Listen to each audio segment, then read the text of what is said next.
Hello there, this is the AnYPony and I have a question for you. What is the most offensive aspect within the show?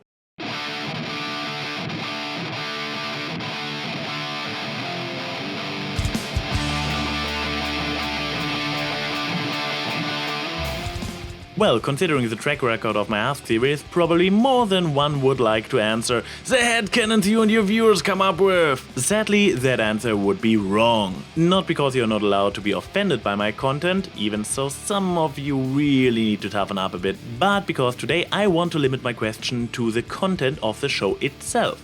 If you show me that you are able to express your feelings of reluctance in a civilized and sophisticated way, I'll consider making an episode about what offends you related to the show. But that can of worm stays closed for today. So, what is it that offends me personally the most within the MLP universe? Believe it or not, I actually already told you. A few videos back within the My Thoughts On series, I straight out explained that I felt offended by a certain aspect of the show when I first got confronted with it. And even though the video that featured that line was marked as an April Fool's joke, I was honest at this very moment. Watching Snips and Snails in action drives me mad. As much fun as I had coming up with my "the dog was a mastermind" explanation for their stupidity, in reality it is safe to say that they are supposed to be not very bright.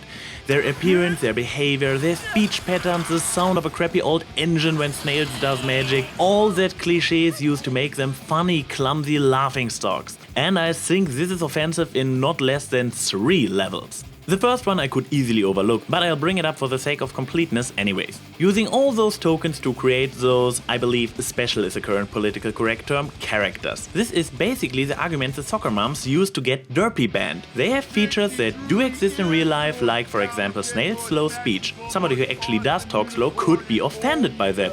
Well, where's the difference between the lovable clumsy mayor who got 30 seconds of screen time versus 2 morons who are recurring speaking roles with actual involvement in the plot in multiple episodes? Well, they don't stick out so much. Snips and Snails just act stupid while crossed eyes don't escape the sharp eyes of political correctness fanatics. What brings me to number 2. They are an embodiment of what is usually wrong with kids shows. We praise and love MLP for avoiding all those typical issues like one-dimensional, dumbed-down cliché characters who insult the viewer's intelligence just because kids will buy it anyways. But within the cast of all those fantastically written, interesting, strong female characters with a lot of depth, we got those overused, stupid male cliché village idiots. You see the irony here? Despite being a show for little girls, we get great female role models, but the males are getting the short end of the stick. I know that the focus is on the female cast because of the demographic thingy, and that consequently there are very few male characters to begin with, and most of them are barely developed as in-depth characters at all. So much worse, turning some of them into morons. Well, and finally, they are painful to watch. When they are subservient to Trixie and Ghostbusters and keep their attitude in Magical Duel, and when they are too stupid to deal with a piece of bubblegum, I start grinding my teeth. And after being responsible for the destruction of half of Ponyville, their quote-unquote punishment is a mustache. God, I loved seeing them suffer in Magic Duel. Sorry, I got a bit carried away there. But yeah.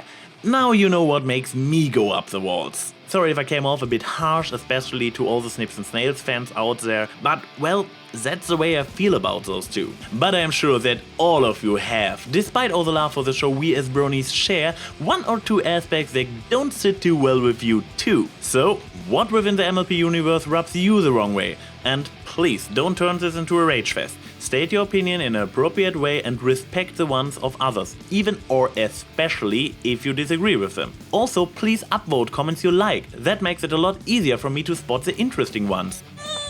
So, last time I asked what makes an Alicorn immortal, and as Kyoshi Lonehearted remarked, you guys got 2 billion series, or at least it felt like it. I got everything from answers like absolutely nothing, to Kevin Watson's idea that they used the Dragon Balls. Fascinating enough, this idea also gives an explanation for the Nightmare Moon incident. But there were also some kind of reoccurring concepts, and I put together the top 4 most mentioned ideas. If your comment featured one of the following statements, your answer has the public's approval. Number 4. Mentioned 10 times. It is the enormous amount of magic that makes an Alicorn immortal.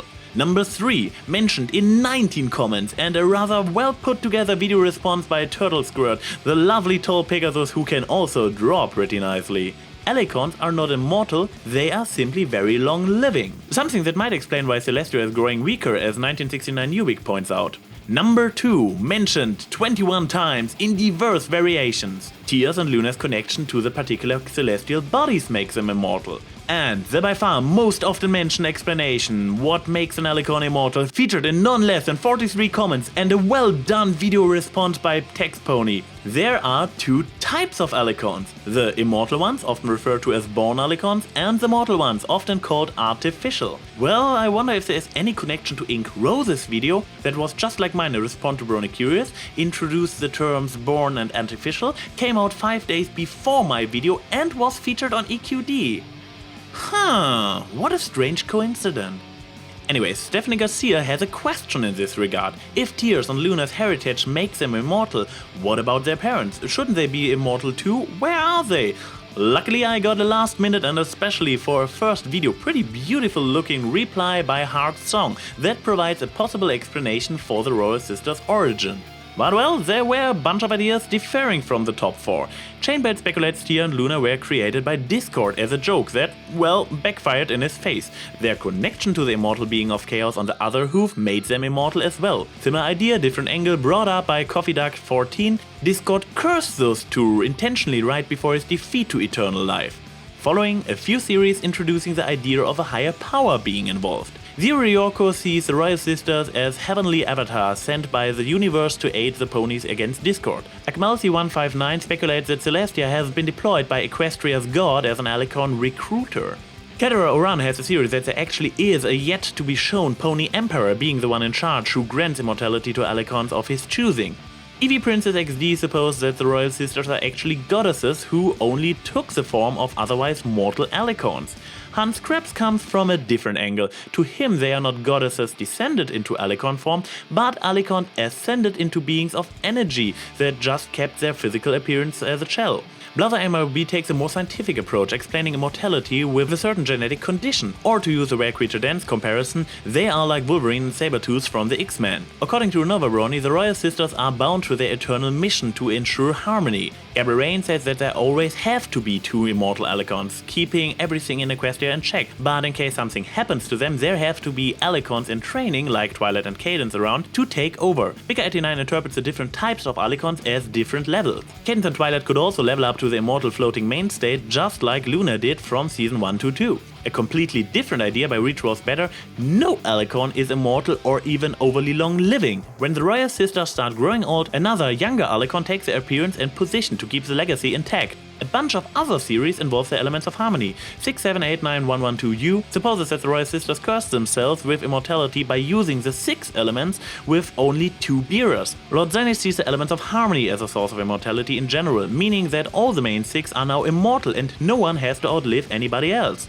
Atna93 follows a similar train of thoughts, but concludes that now that the main 6 are the bearers, the Royal Sisters are not immortal anymore and will continue aging once again. Pretty much what Mordenheim stated in his video response. The trombone-playing pony reaches a similar conclusion, but he also gives a nice overview about many of the aforementioned series. Rebella guesses that the remaining 5 first have to ascend to Alicornhood as well before they are immortal too. That development would, as Darth Ahsoka pointed out, also be a possible interpretation of Megan McCarthy's tweet. Well, that's at least a nicer explanation than Cypher's prediction that Twilight might die in the human world. Maybe Pona and Wolfluna doubt the immortality of Alicorns in general and suggest that the Royal Sisters only have been frozen in time, age-wise, due to Nightmare Moon's banishment to the moon. Well, that's what I call a nice and straight to the point answer. That's the way I like it, Cloud Cuckoo Country. Thanks, buddy. So, Alicorns stay alive through sheer willpower. Or to approach the idea from the opposite direction as SolarFlare451 does, they are by default immortal but can choose mortality by will, just like the elves in Lord of the Rings. Jutta brings up the gate to the human world from Equestria Gods as an explanation.